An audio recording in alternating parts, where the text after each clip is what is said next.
Bueno, entonces nos vamos a regresar un poquito para que en la grabación quede por si volvemos a tener dudas. Entonces, Saussure dice que el lenguaje es la herramienta con la que nos comunicamos y podemos usar el lenguaje mediante la palabra, con dibujos, con señas, con signos, ¿sí? Es una herramienta a través de la cual nos comunicamos. Saussure plantea que el lenguaje es un hecho social y es un hecho individual.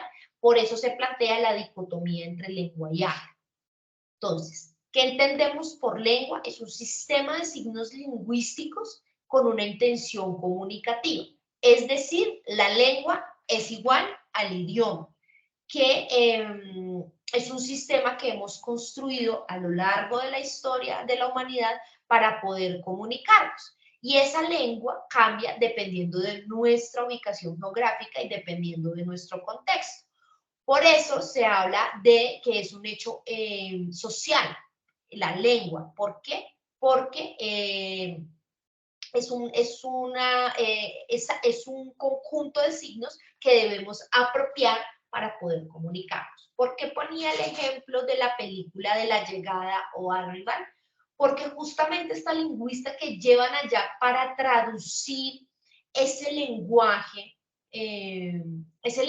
que tienen los octópodos, si no estoy mal, que se llaman estos seres que llegan a invadir la Tierra, es porque ella tiene que, le encomienda la tarea de empezar a descifrar esa serie de signos lingüísticos que componen la lengua de estos octópodos para poder empezar a establecer una comunicación. Sin ella o sin ese personaje o sin ese ejercicio que ella hace, pues seguramente no habrían podido descifrar finalmente que lo que ellos querían no era realmente venir a invadir la tierra y acabar con nosotros, sino que justamente estaban era pidiendo ayuda, ¿no? Entonces, un poco como que nos se hubiera quedado con la idea inicial que tenían los actores de la película, las fuerzas militares y demás, que decían que básicamente ellos venían a atacarnos. Cuando descifran realmente ese signo, ese conjunto de signos lingüísticos, esa lengua de esos seres, pues se dan cuenta que no, que habían juzgado mal y que realmente la intención de ellos era otra. Entonces, es bien importante para poder diferenciar entre lenguaje y lengua. Ahora, ¿qué entendemos por habla? El habla es el uso efectivo que le damos a la lengua, ¿sí? Es la forma en que ponemos en práctica nuestro idioma. Pero para Saussure, la lengua hace parte de esa construcción individual. ¿Por qué? Yo les decía a algunos en el foro que el habla casi es un hecho individual porque no habla igual una persona que nació en Bogotá o a una persona que nació en Pasto, a una persona que nació en Medellín, a una persona que nació en San Andrés. Podemos usar la misma lengua, pero tenemos algunas palabras o algunas formas que le damos, en la que le damos uso a esa lengua, que son muy de nuestro territorio, muy de nuestra región y que hacen que sea característico de esa región, ¿sí? Entonces, es una construcción que se hace de manera individual, ¿sí?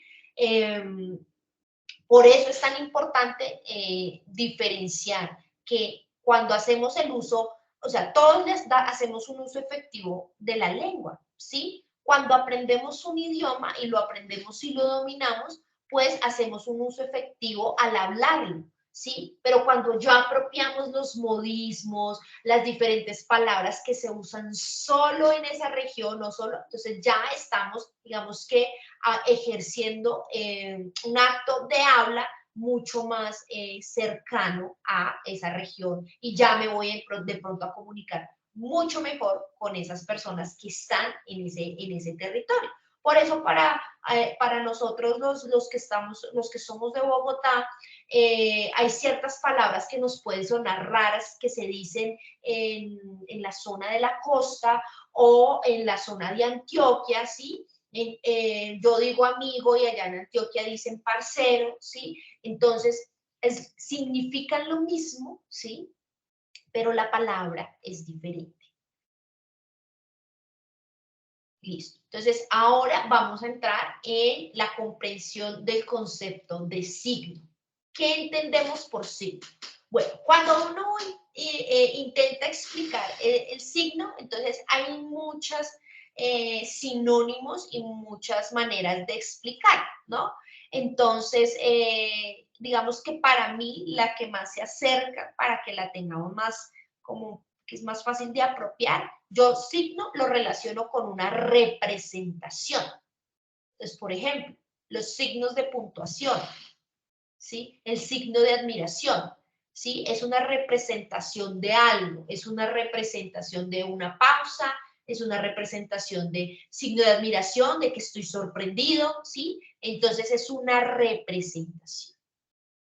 Y en este caso, cuando podemos interpretar el significado de un signo, le estamos dando una significación, ¿sí? Cuando yo logro apropiar que el signo de admiración está representando una expresión de asombro o de énfasis en alguna expresión, pues entonces ya le estoy dando una significación.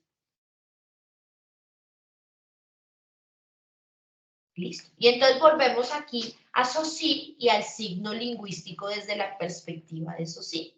Entonces, el signo lingüístico es la unidad básica con la que se forma una lengua, ¿sí? Entonces, una letra es un signo lingüístico, pero una letra sola, pues a mí no me dice nada. Si yo junto la letra L con la letra A, pues voy a formar el artículo la, y eso ya me está diciendo. Pero si yo digo la unidad básica con la que se forma una lengua, pues yo ya estoy formando una oración. Entonces, es la unión de muchos signos lingüísticos que conforman una serie de palabras que a su vez conforman una expresión cohesionada y coherente que me dice a mí algo, ¿sí? Entonces, es la unidad básica con la que se forma una lengua. Se compone desde la perspectiva de Saussure, porque ahorita también vamos a ver la perspectiva de Peirce, se compone de significado y significante. Entonces, desde la perspectiva de Saussure, el significante es la palabra. Entonces, estamos viendo en la pantalla la palabra gato. Entonces, el significante es la palabra gato, lo que está ahí escrito. Y el significado es el concepto con el que yo asocio a la palabra gato o la imagen que yo me hago cuando digo la palabra gato, ¿cierto? Entonces, el gato, la palabra gato es el significante y la imagen que yo me hago o la percepción o la idea que yo tengo de esa palabra, la imagen que yo me hago mental de esa palabra es el significado.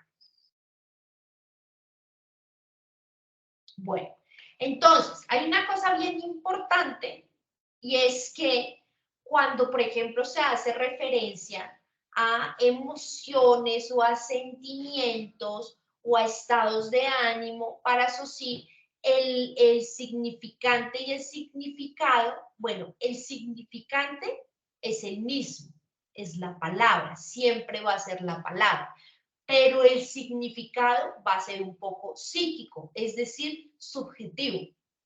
Si yo les pregunto a ustedes en este momento qué significa la palabra felicidad, yo me imagino que cada una va a definir la palabra felicidad de una manera diferente y lo va a hacer de acuerdo a su apuesta de vida, a su ideología, a ¿sí? A muchos factores, ¿cierto? Entonces, cada una, si yo en este momento les dijera, escriban qué es para usted la felicidad, el significado que le daría a ese significante, que es la palabra felicidad, pues sería en algunas cosas parecido, pero en otras cosas se distanciaría de lo que pueden pensar otras personas. Entonces, por eso Saussure dice que puede ser psíquico, es decir, que puede llegar a ser pues, subjetivo en cuanto, por ejemplo, a este tipo de emociones, sentimientos, estados de ánimo.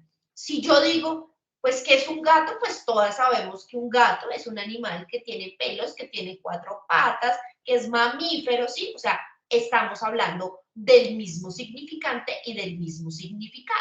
Pero si hablamos de palabras como la felicidad, pues para cada una va a tener una significación distinta, un significado diferente de acuerdo a su experiencia de vida y a su contexto. Por eso, en este caso, puede llegar a ser subjetivo.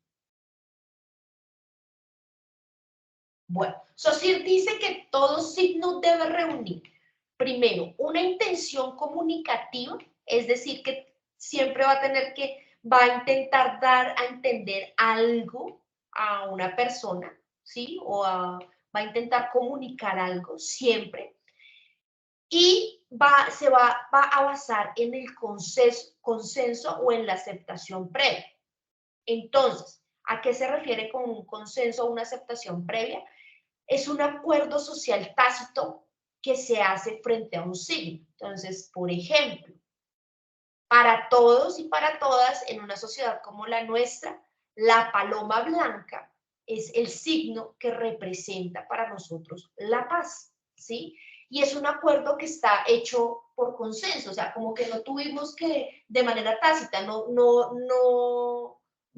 tuvimos que reunirnos todos a decir, sí, consideramos todos y estamos de acuerdo que la paloma es el signo de la paz. No, es algo que está ya aceptado previamente y digamos que se da por sentado socialmente, ¿no? Entonces debe tener esos dos requerimientos, que tenga una intención comunicativa, que diga algo, que tenga la intención de comunicar algo y que se base en el consenso o la aceptación previa. Listo. Ahora, vamos, digamos que complejizando la propuesta conceptual de Saussure. Entonces, Saussure habla de la asociación de una imagen acústica de un concepto. ¿Qué es la imagen acústica de un consenso? Es la representación interna que hacemos de una palabra. Entonces, si nosotros vemos el esquema de la parte izquierda de la pantalla, nos ponen el ejemplo de la palabra mesa. Entonces, la imagen acústica es la imagen interna que yo me hago de esa palabra. Al escuchar los sonidos de pronunciar la palabra mesa, todas nos imaginamos un concepto, que es un mueble. Si yo les digo mesa, ustedes imaginan en su cabeza un mueble para colocar objetos, ¿sí? Entonces, esa es la imagen acústica, lo que nos estamos imaginando, ¿no? Y ahí pues está, por supuesto, el esquema de cuál es el significante, cuál es el significado, cuál es el signo, ¿sí? Y cuál es el objeto real, pues que es la mesa, ¿no? Entonces, la imagen acústica para Saussure es esa imagen, es que al escuchar los sonidos de la palabra, ¿sí? De esa unión de signos lingüísticos, nosotros internamente nos imaginamos, porque hemos construido socialmente a lo largo de los años la idea a través del consenso, la idea de que una mesa es un mueble que nos sirve para colocar objetos. ¿Mm? Y ya, pues todos lo tenemos súper claro. Bueno, hasta ahí digamos que llegamos a la explicación del signo según Saussure. Ahora vamos a hablar del signo según Peirce y aquí nos vamos a dar cuenta que lo que pasa es que Saussure habla de una dicotomía y Peirce habla es de una representación a través de un elemento tripartito que es un triángulo. De hecho, la representación del signo para Peirce es un triángulo. Entonces, para Peirce el signo tiene 3 partes. La primera parte de ese signo es el representante, que es como la cualidad, ¿sí? Algo que está en lugar de otra cosa, que sustituye algo. Es la palabra que se refiere a un objeto. Entonces, para ponerlo en términos de Saussure, para Peirce el representante es el significante, ¿sí? Es la palabra, ¿sí? La palabra gato, la palabra mesa. Eso es el representante. El objeto es aquello al que el representante se dirige, es existente. y el signo representamen intenta dar cuenta de él, es decir, es el significado, ¿sí? Entonces, representamen viene a ser, según Peirce, digamos que poniéndolo como de manera comparativa, es el significante y el objeto es el significado. Pero Peirce agrega un elemento nuevo y es el interpretante, ¿sí? Que es el que media entre el representamen y el objeto. Es una representación mental que despierta el signo en nosotros. Entonces, yo les digo, yo les puedo decir, piensen en un gato. Y estoy segura que todas vamos a pensar en un gato totalmente diferente. Unos se imaginarán a Hello Kitty, otras pensarán en su gato que es su mascota, que es con X características, otras pensarán en el gato Félix, de Félix el gato, que era una caricatura de hace muchos años, otras pensarán en Garfield, ¿sí? Cada una se hará una representación interna, esa mediación de lo que ese signo, de lo que ese significado y ese significante o ese representante, ese objeto, es para nosotros, ¿sí? ¿Cómo nos lo imaginamos? Es el sentido que le damos al signo, la imagen que nos hacemos ver. Listo, aquí está, digamos que representada en una imagen, ¿qué es esto del interpretante, el objeto y el representamen? Entonces, el representamen es la palabra, entonces aquí está con relación a un caballo. El representamen es un caballo, es la palabra caballo. El objeto es el caballo como tal, un caballo en la vida real, o sea, el significado que tiene esa palabra. Y el interpretante es cómo yo me imagino el caballo. Si me lo imagino en una granja, o me lo imagino en una carrera de caballos, o me lo imagino acostado en un prado, cómo me lo estoy yo imaginando. Entonces, ese es el interpretante y de alguna manera, pues es una mediación que hace quien está, digamos que está mediada por la representación que cada uno y cada una se hace en su cabeza de ese representante. Bueno, y finalmente, aquí nos hablaban de la clasificación de los signos, que eso es bien importante porque uno dice, pero ¿cómo así? Entonces, ¿una señal de tránsito es un signo? Sí, por supuesto que es un signo, que se clasifica de una manera, ¿sí? Una huella es un signo, una huella de un perrito es un signo, sí, pero está clasificado, tiene una clasificación. Entonces, se habla de la clasificación de los signos, esta clasificación la hace Peirce y lo siguen varios lingüistas que, digamos, que recogen esta clasificación. Están los íconos, que los íconos son aquellos signos que tienen, digamos que son los más parecidos con la realidad a la que se refieren. Entonces, como los emoticones que tenemos allí en nuestro WhatsApp o en las redes sociales hoy y que representan una emoción, si estoy feliz, si estoy triste, si estoy pidiendo un favor, si estoy dando las gracias, si estoy saludando. Entonces, esos iconos, esas imágenes son iconos, esos emoticones son iconos que reflejan, son lo más parecido a la realidad de la emoción que yo quiero compartir a través de un mensaje. Los símbolos, por su parte, son aquellos signos que no tienen necesariamente un parecido con la realidad a la que se refiere, ¿sí? Entonces, por ejemplo, podemos hacer una representación de un símbolo para una empresa, ¿sí? Y resulta que la empresa dice, no, es que el símbolo que debe llevar mi logo debe ser el signo pesos porque nos representa, porque para nosotros lo más importante son las ganancias, ¿sí? Pero no es un banco, pero no es, sí, entonces casi que está mediado por una intención comunicativa que yo tengo con relación a la esencia de lo que nosotros nos proponemos, pero no necesariamente está relacionado con el quehacer de mi empresa. Y están los indicios, que son los signos que nos comunican algo, aunque su intención no sea hacerlo, ¿sí? Entonces aquí ponen el mejor ejemplo, que es el ejemplo de las huellitas que deja un perro cuando camina con las paticas mojadas o cuando camina por la arena, deja como un indicio, ¿no? Un rastro que no tiene la intención de decirnos nada, pero que por donde va pasando, pues lo va a dejar. Esa es la clasificación de los signos. Listo, ahora, ¿queremos comentar algo hasta acá? Ya el micrófono está... Exactamente, Viviana, perdón que yo no las estaba leyendo, puede ser un gato hidráulico, depende del contexto de la frase, correcto, sí. Entonces, quisiera saber si quieren comentar algo con relación a lo que venimos hablando del signo lingüístico. Ya están los micrófonos habilitados. Podemos levantar la mano y yo les puedo dar la palabra.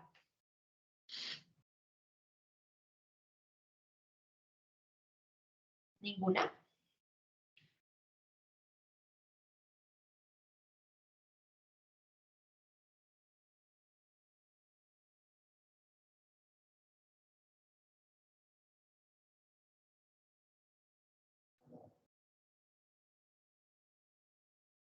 Están muy tímidas. Bueno, entonces espero que haya sido lo suficientemente clara y por eso no hay cabida a preguntas. Entonces, vamos a... Ay, Angie, señora.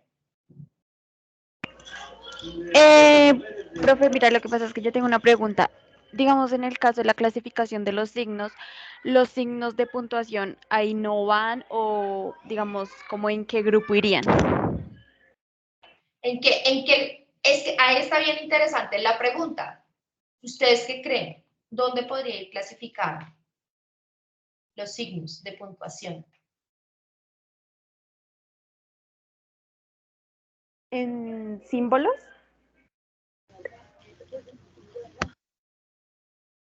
¿Ustedes qué creen? ¿Por qué en símbolos? Bueno, estoy entre dos, entre símbolos y en indicios. Pues porque se supone que los signos, si no es para tomar una pausa o para admirar algo o exclamar algo, o sea, no, digamos, es que no me hago entender. O sea, mm, nos comunican algo, pero entonces si es un signo de exclamación, pues es lógico que nos da a entender que está exclamando en una oración. Pero digamos en el caso de un punto o de una coma, pues solamente es como para tomar una pausa y ya. Digamos, en ese caso iría como en símbolos, pues porque no tienen como un contexto en lo que se está leyendo o algo así.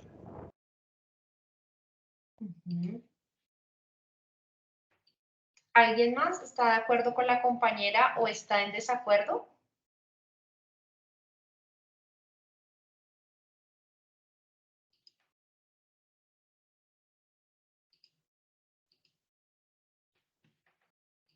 Bueno, entonces digamos que los signos de puntuación vendrían a ser, justamente por lo que tú acabas de decir, estarían mucho más cercanos a ser, pues digamos que bueno, ahí ya me entra a mí la duda, porque honestamente yo particularmente no me había hecho esa pregunta, ¿sí? En los signos de puntuación eh, son signos gramaticales, pero pues que nunca me había cuestionado en qué se clasificaban, porque vienen siendo signos gramaticales, casi que harían parte de una clasificación especial. Pero yo particularmente lo relacionaría con los iconos, porque sí hacen relación a una realidad explícita, ¿sí? Por ejemplo, en ortografía y gramática, el punto y la coma se diferencian. Por eso es que cometemos tantos errores al usar la coma, por ejemplo, ¿sí? Porque creemos que la coma solo se utiliza para hacer pausas o evitamos usar el punto seguido cuando terminamos una oración porque creemos que el punto seguido solo es para finalizar o para cortar o para decir hasta acá voy, ¿no? Entonces, para mí tiene mucha más relación con la idea del icono. ¿Mm? Angie, ¿vas a decir algo más? No, no, señora, muchísimas gracias. Bueno, vale. ¿Alguna otra pregunta o comentario?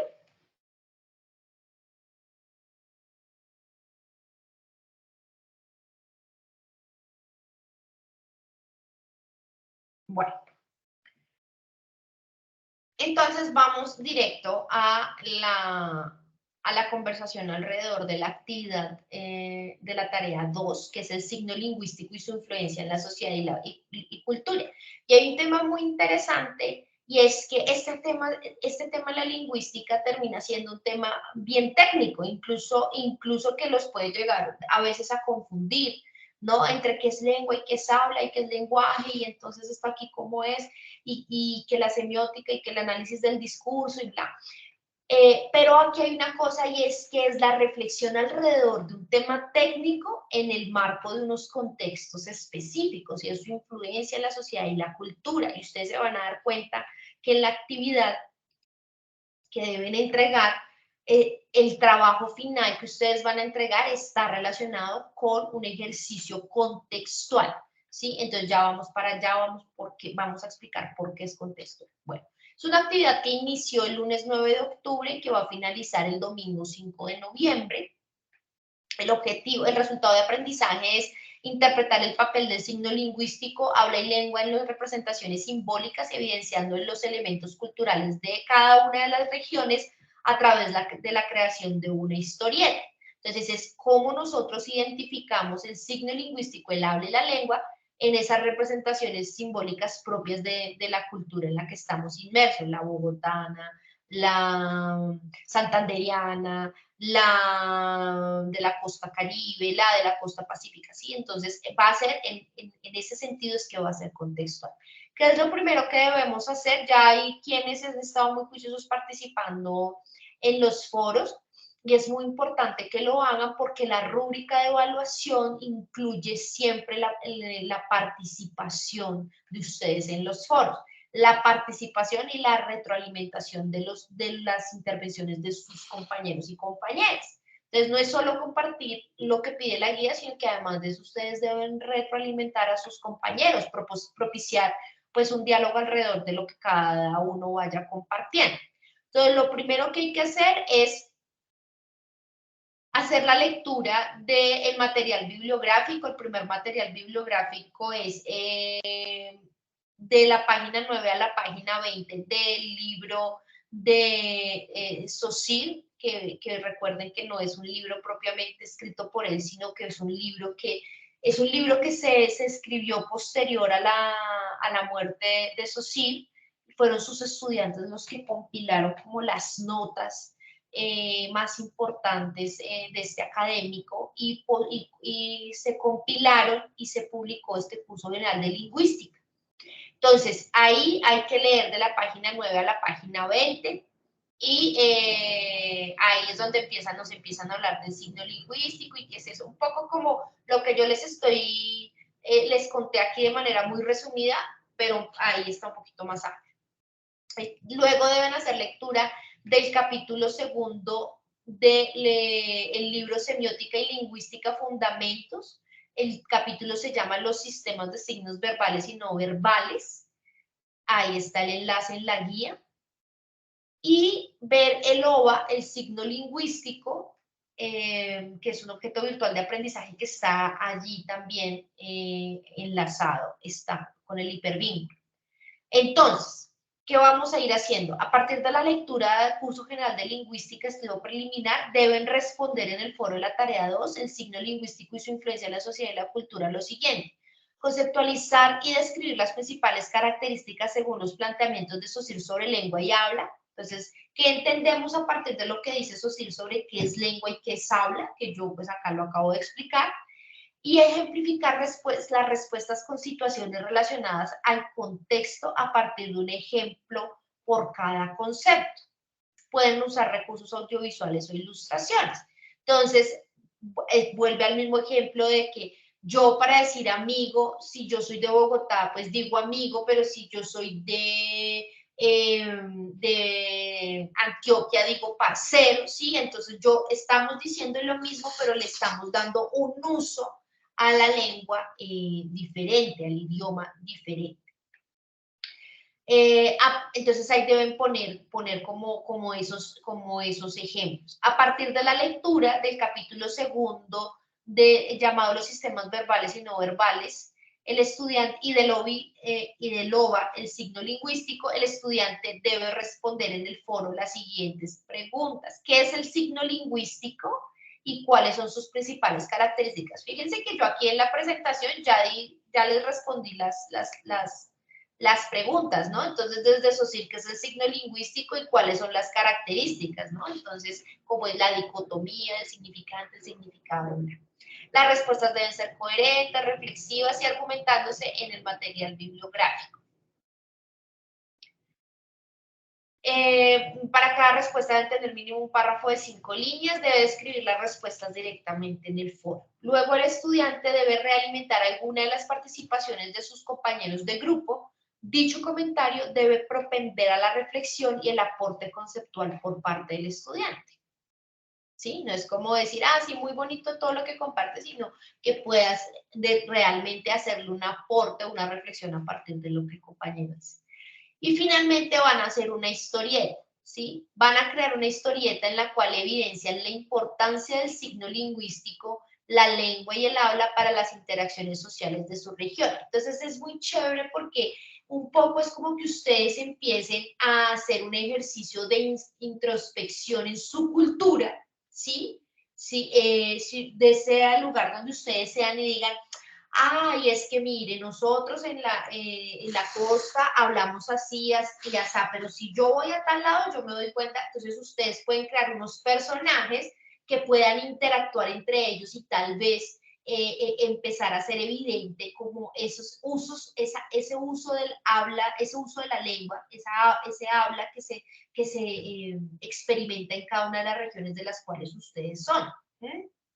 Entonces, pueden elegir una historia local, sucesos ocurridos en su región, cuyos relatos se conserven como tradiciones artísticas, culturales, sociales, mitos, leyendas, canciones o lugares con historias valiosas que hagan parte de la identidad regional y construyan una narración a partir de esa tradición en donde se evidencie cómo el signo, el habla y la lengua influyen en dicha celebración o elemento cultural evidenciado en las interacciones, ¿sí? Entonces, cómo esos elementos influyen en ese elemento cultural clave de la región, de cada uno y de cada una, ¿sí? Entonces, escojan primero esa celebración o ese mito o esa leyenda y cómo es que influye la lengua, el signo y el habla allí en esa forma, cómo se está relatando esa celebración o cómo se está relatando ese mito, esa leyenda o esa canción. La historieta pueden crearla en recursos web tales como Pixton, Storyboardhat, Canva y Boki. Para mí, cuando he tenido que hacer ese tipo, creo que Canva es una herramienta muy multifacética que nos permite crear de todo. Yo antes me enredaba con esa de Storyboardhat, pero esa de Storyboardhat se utiliza sobre todo mucho para hacer guiones para audiovisuales, para hacer storyboard, que son los guiones visuales, cuando se hacen videos, documentales, cortos. En cambio, Canva pues tiene incluso ya plantillas donde uno le dan todos los elementos, uno casi que tienes que preocuparse por construir el relato. Entonces, construyen ese relato, esa conversación, donde, por ejemplo, ustedes crearan una historia donde le están contando a un niño sobre una tradición de su región, y entonces le empiezan a explicar, por ejemplo, ahí decimos que los cuchitos, y en la región del altiplano cundiboyacense, el cuchito, la cuchita, pues está haciendo relación a los abuelos o a los papás, ¿sí? Entonces, ustedes van explicando cómo se operativiza ese signo lingüístico en la manera en cómo se habla en sus regiones, como si se lo estuvieran explicando. Es una idea, ¿no? También lo pueden hacer como ustedes consideren. Pueden hacerlo con ilustraciones propias, si el tiempo y la vida les da, también lo pueden hacer. Debe tener mínimo 2 y máximo 4 hojas, ilustraciones, textos cortos y legibles. Es importante eso porque a veces, por ejemplo, se les piden hacer infografías y llenan esa infografía de información y de textos que uno dice, no, eso, digamos que lo visual debe ir acompañado de texto, pero debe ser un texto que sea corto, que sea claro, que si es, y más si van a ser diálogos, por ejemplo, una historieta es un tipo de relato que va a incluir va a contar una historia y por lo menos va a tener una conversación entre dos personajes, incluye unos personajes y esos personajes van a empezar a hablar. O bueno, si es un personaje hablando en primera persona, pues preferible que hagan varias viñetas y no una sola viñeta con un texto así larguísimo, ¿sí? Entonces, eso ténganlo muy en cuenta.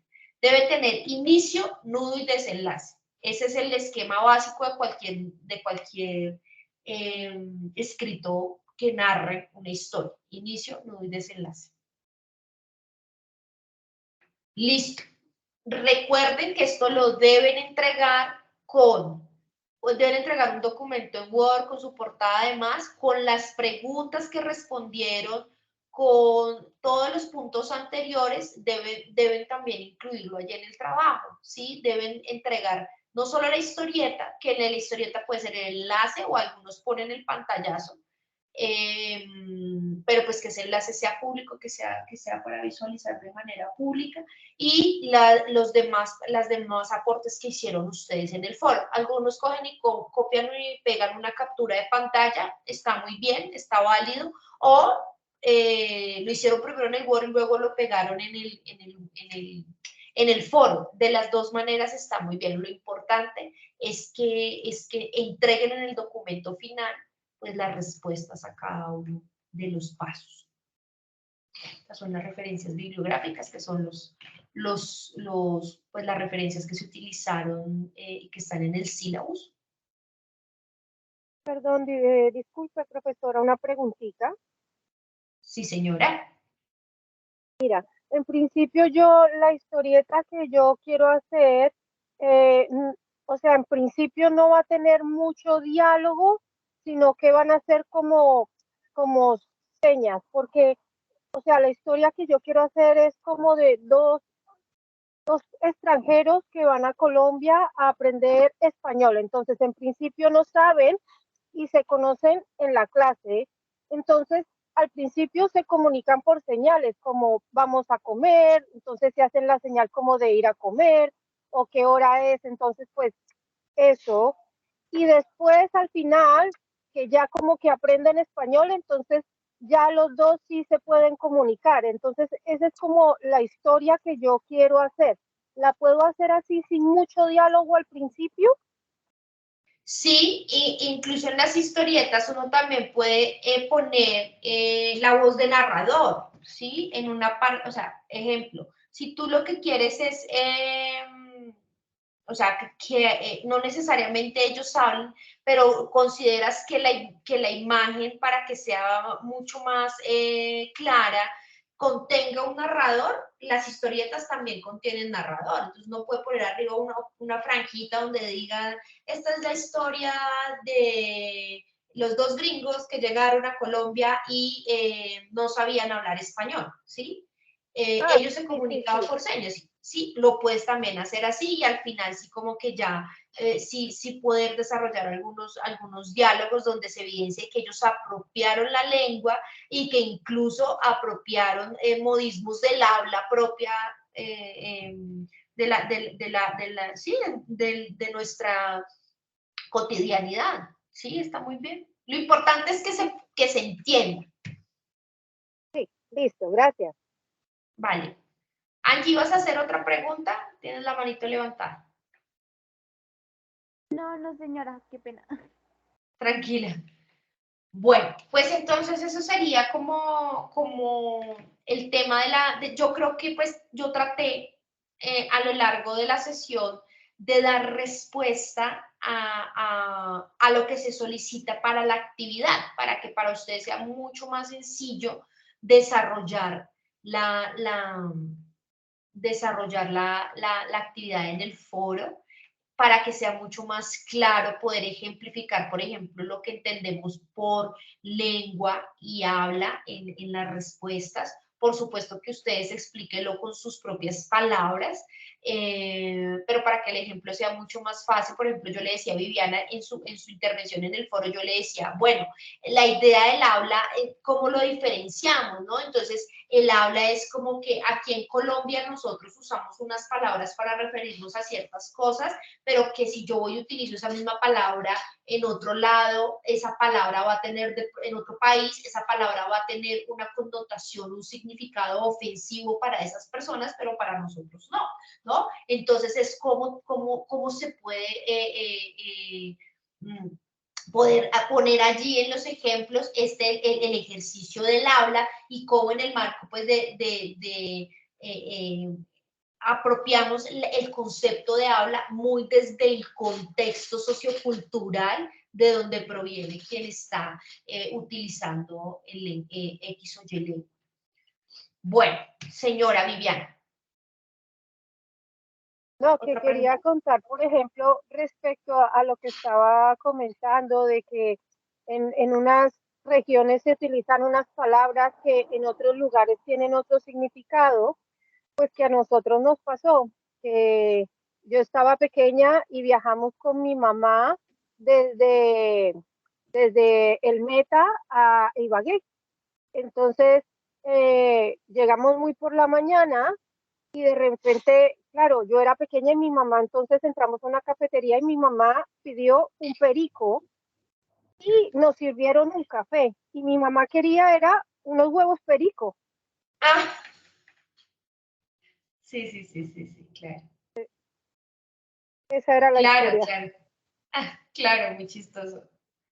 Sí, o por lo menos cuando a mí me pasó una vez que estuve también, viajé a otra ciudad, a Buenos Aires, y allá, por ejemplo, nosotros tenemos mucho acá en Colombia de pedir, por favor, ¿me regala tal cosa? Y allá nos dijeron, no, nosotros no regalamos, nosotros le vendemos. Yo, no, sí, es una expresión que nosotros utilizamos, pero no le estoy pidiendo regalado, le estoy pidiendo que me lo venda, pero eso es muy de nosotros.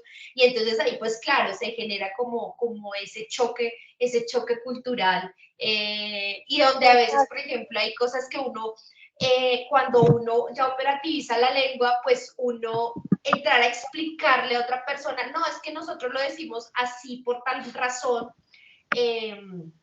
no es tan fácil, ¿no? Pues lo decimos así porque así lo decimos, ¿sí?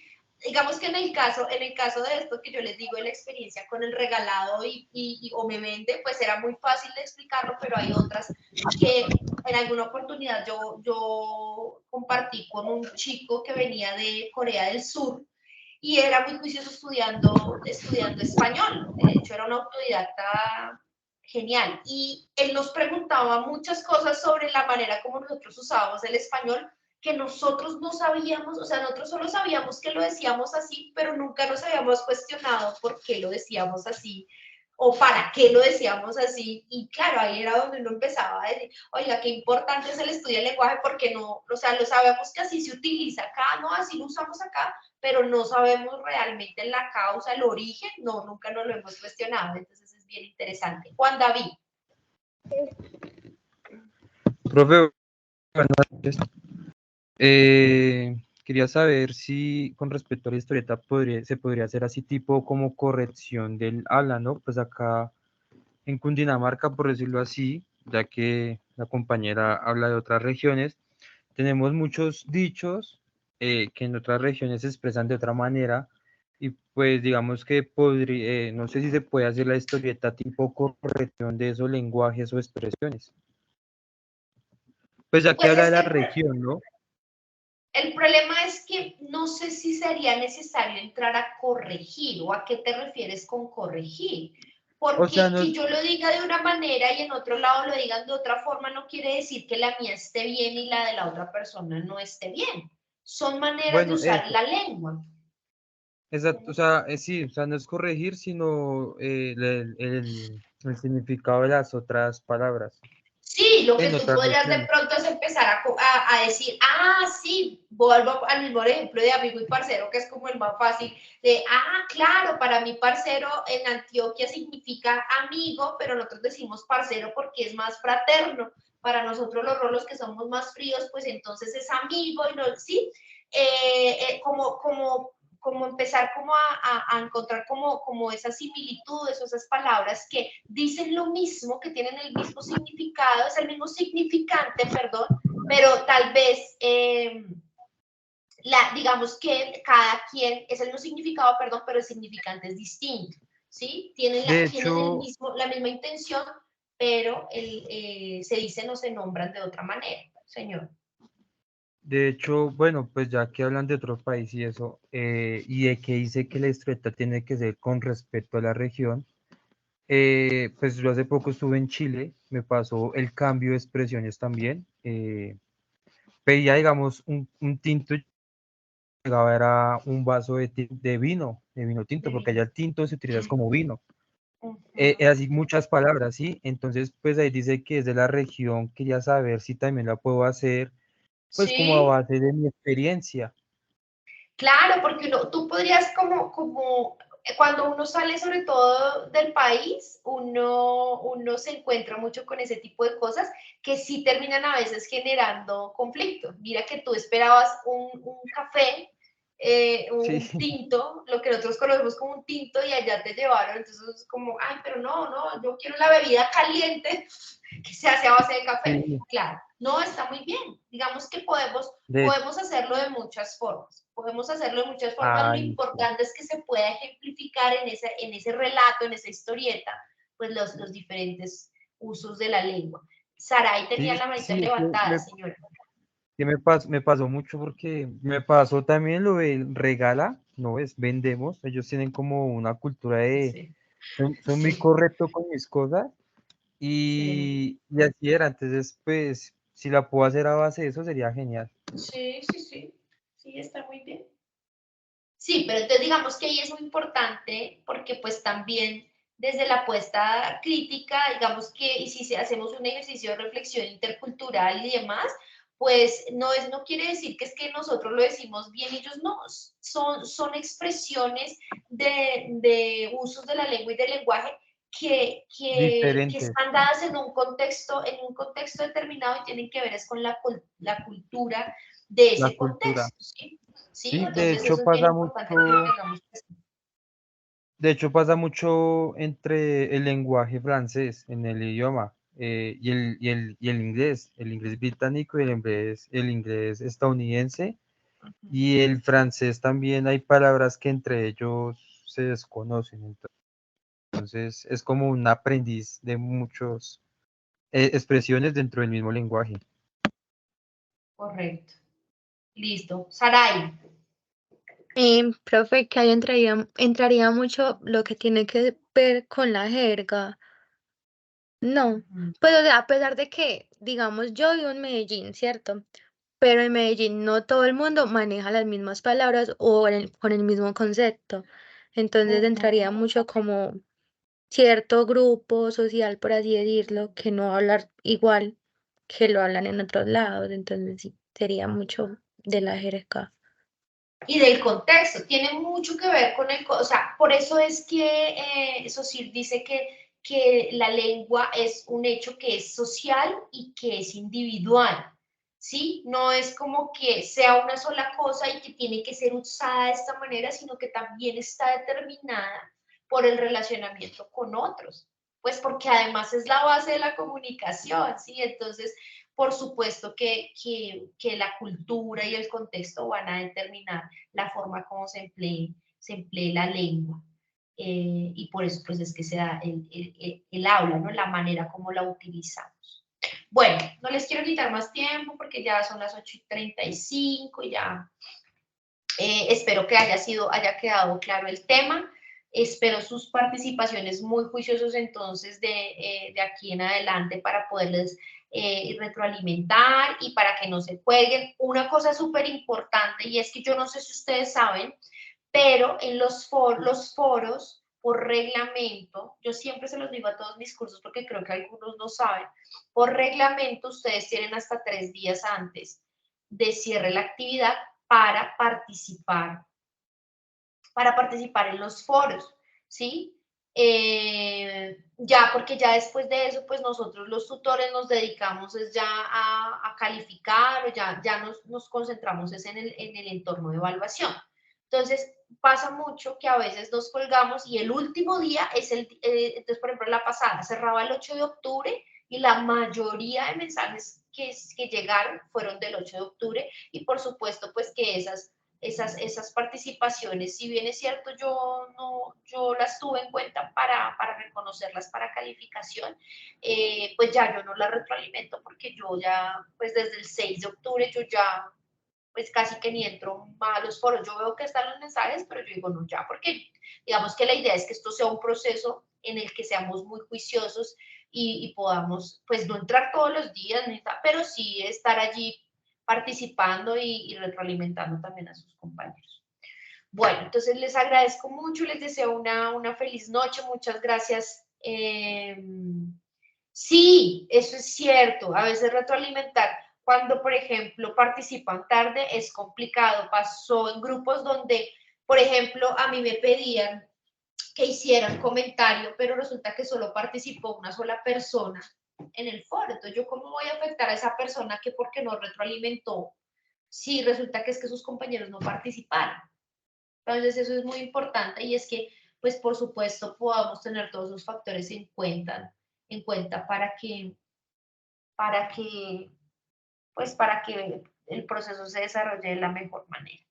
Entonces, les agradezco mucho, les deseo una feliz noche y nos volveremos a ver en una próxima oportunidad. Gracias por su asistencia.